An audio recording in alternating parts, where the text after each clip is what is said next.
Dear student, आज के video में हम लोग स्पर्म के बारे में पढ़ेंगे। स्पर्म की संरचना के बारे में पढ़ेंगे। इसके पहले हम लोगों ने पढ़ा था स्पर्मेटोजेनेसिस की प्रक्रिया को, जिसमें स्पर्मेटिड्स निर्माण कैसे हो रहा था आपने देखा था। उसमें 3 प्रकार की प्रवस्थाओं में, जिसमें सबसे पहला था ग्रोथ फेज, वृद्धि प्रवस्था, दूसरा था मल्टीप्लिकेशन फेज, बहुगुणन अवस्था, और तीसरा था मैचुरेशन फेज, परिपक्वन अवस्था। इन तीनों अवस्थाओं से गुजरने के बाद स्पर्मेटिड्स का निर्माण होता है, जो कि एक क्रियाशील कोशिका के रूप में होती है।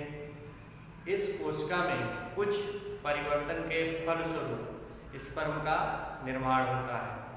एक स्पर्म की जो संरचना है वो यहाँ पर ब्लैक बोर्ड पे बनाई गई है। स्पर्म की जो कोशिका होती है लगभग एग शेप होती है, वो एक ओवल शेप होती है, अंडाकार होती है, गोल ना होकर कुछ अंडाकार होती है, और इसमें विभिन्न प्रकार के कोशिकांग भी पाए जाते हैं। तो जो स्पर्मेटिड्स होता है उसमें कुछ परिवर्तन होता है, क्योंकि यह बहुत क्रियाशील होती है।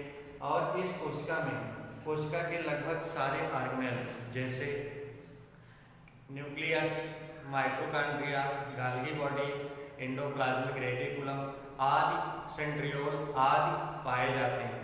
और ये सभी अंत में अपने को रूपांतरित करके स्पर्म के निर्माण में भाग लेते हैं। यहाँ पर स्पर्म की जो एक लंबाई होती है वो लगभग 60 माइक्रोन की होती है। 60 माइक्रोन की लंबाई होती है। चूँकि यह छोटी कोशिका होती है और एक्टिव सेल होती है, इसलिए इसमें कोशिकांग पाए जाते हैं। इसके 3 भाग होते हैं। सबसे पहला भाग ऊपर का भाग हम हेड के नाम से जानते हैं, मध्य के भाग को हम नेक के नाम से जानते हैं, और शेष भाग को हम टेल के नाम से जानते हैं। इसे 3 भागों में डिवाइड किया जाता है। पहला है हेड, दूसरा है नेक, और तीसरा है टेल।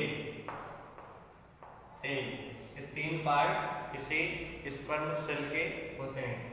यहाँ पर सबसे बाहर की तरफ जो परत पाई जाती है उसे हम प्लाज्मा मेम्ब्रेन के नाम से जानते हैं। उसके नीचे एक थोड़ा सा त्रिकोणाकार भाग होता है, ट्रायंगुलर शेप होता है, जिसको हम एक्रोसोम के नाम से जानते हैं। यह स्पर्म सेल की एक महत्वपूर्ण संरचना होती है, और इसकी सहायता से स्पर्म ओवम के द्वितीयक मेम्ब्रेन, सेकेंडरी मेम्ब्रेन को पेनिट्रेट करता है, में घुसता है। इसके बाद इसमें न्यूक्लियस पाए जाते हैं, लेकिन न्यूक्लियस का आकार बहुत सूक्ष्म हो जाता है, और यहाँ पर सारे क्रोमोसोम भी पाए जाते हैं, इसलिए हम इसे न्यूक्लियस कंटेनिंग क्रोमोसोमल मटेरियल के नाम से भी जानते हैं। इसमें पाए जाने वाला माइटोकॉन्ड्रिया नीचे की तरफ मूव करता है और एक स्पाइरल संरचना बनाता है। और चूंकि इस कोशिका को ऊर्जा की आवश्यकता होती है, इसलिए ऊर्जा की पूर्ति माइटोकॉन्ड्रिया के द्वारा यहाँ पर होती है। इसके मिडिल पार्ट में नेक होता है, और नीचे वाले भाग में टेल की संरचना होती है। टेल की मदद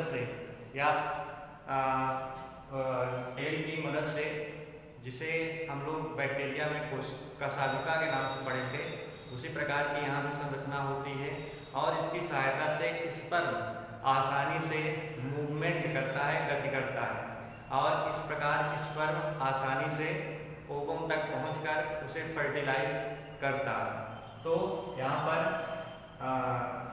स्पर्म की जो संरचना है कुछ इस प्रकार सबसे 3 भागों में डिवाइड होता है, हेड, नेक और टेल।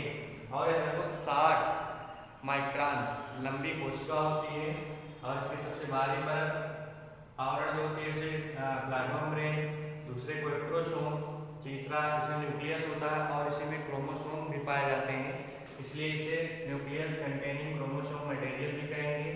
मध्य भाग को नेक, और इसमें माइटोकॉन्ड्रिया पाया जाएगा स्पाइरल के रूप में, और अंतिम भाग को टेल के नाम से जानते हैं। तो यह स्पर्म की संरचना है। धन्यवाद।